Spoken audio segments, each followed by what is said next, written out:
Good evening.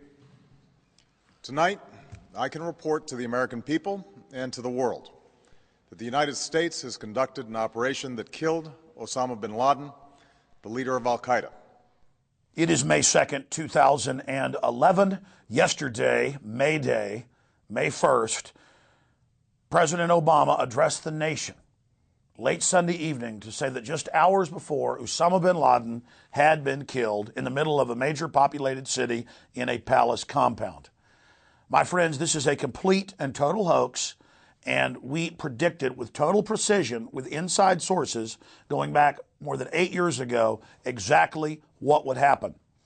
It's on record that Steve Pieczenik, who worked as the top deputy to Henry Kissinger, and who also is a high-level Council on Foreign Relations member, was interviewed back in April of 2002 and said that bin Laden was dead and that was on ice, and that in the future he would be used at a politically expedient time to bolster the government in the eyes of the people. Mr. Pieczenik, extremely high-powered. Here's the quote. "I worked with Osama bin Laden," Pieczenik told Jones, adding that he later turned terrorist hunter during subsequent administrations. And then he went on from that point. This is just a few months after 9/11, early 2002, to break this down. Now, I was the first to ever have an insider come out and say this.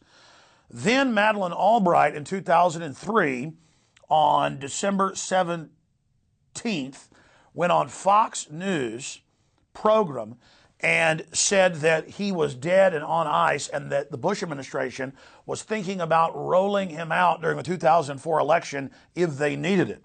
But then because of that coverage, the inside baseball was they didn't. Now, even before she went public, a year and a half after I first broke this news, I had a White House source here in Austin, Texas. You know, a lot of folks live here in Austin, but we're also in the Bush administration because they came from Texas. Bush had just been governor here. And I was told by an extremely high-level White House source this information. Separately, I then confirmed through another White House source here in Austin through a separate party. Ladies and gentlemen, this was completely staged. All right, there's the whole CIA background of Osama bin Laden. There's the fact that it comes out that Anwar al-Awlaki, his number two, running all these terror attacks, is hanging out secretly at the Pentagon. There's the government lying about WMDs and our destroyers being attacked to get us into Vietnam. You know this history of major hoaxes being run. But notice when all this came out, then I'll go through some anomalies, just the tip of the iceberg.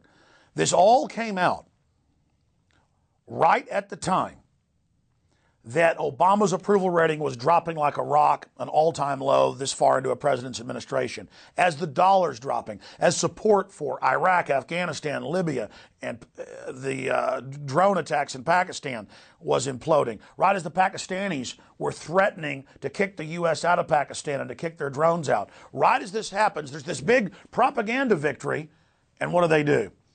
They take the body and throw it in the ocean, they say. Do you really believe that? No one is buying that. I've been listening to talk radio last night, this morning, even conservative stations that want to buy into this propaganda. No one is buying that. They've thrown his body in, but don't worry, they have a DNA test, and they have a face scan so they know it's him. This is the same government where the CIA agents last year admitted in the Washington Post that they created fake bin Laden videos.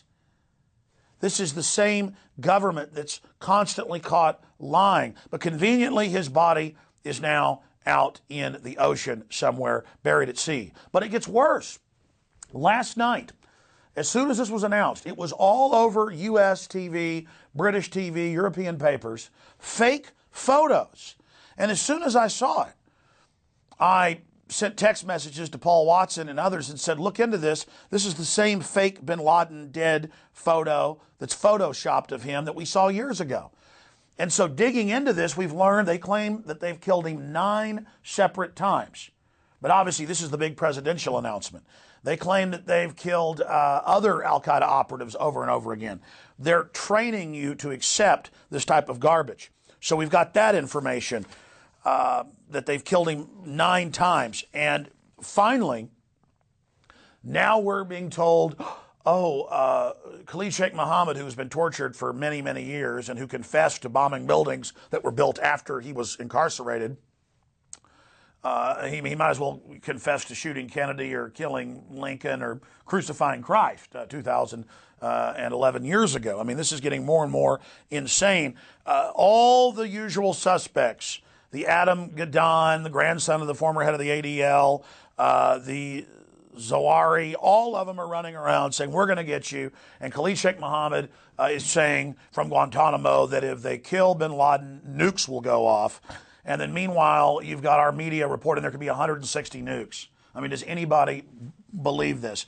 This is going to be used to launch more wars, to say, see, we're winning, and to have a bigger domestic crackdown to protect us from the terrorists hiding under every table.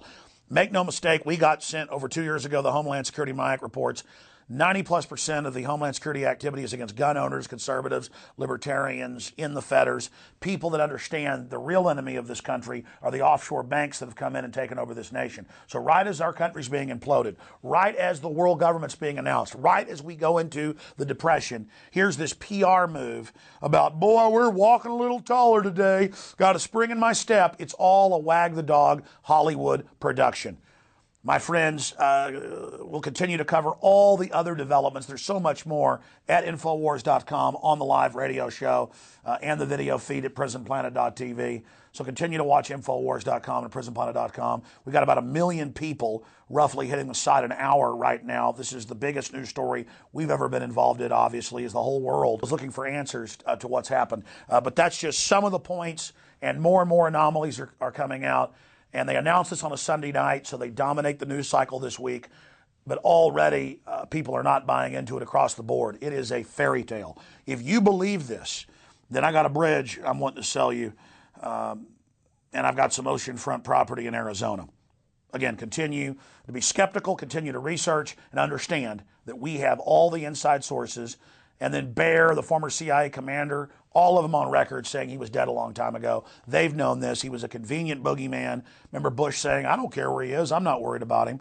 And now they're basically just announcing this to signify not the end of the war on terror, but to basically bring in false flag attacks or the threat of attacks as a pretext to relaunch and expand the police state that's been set up for the American people.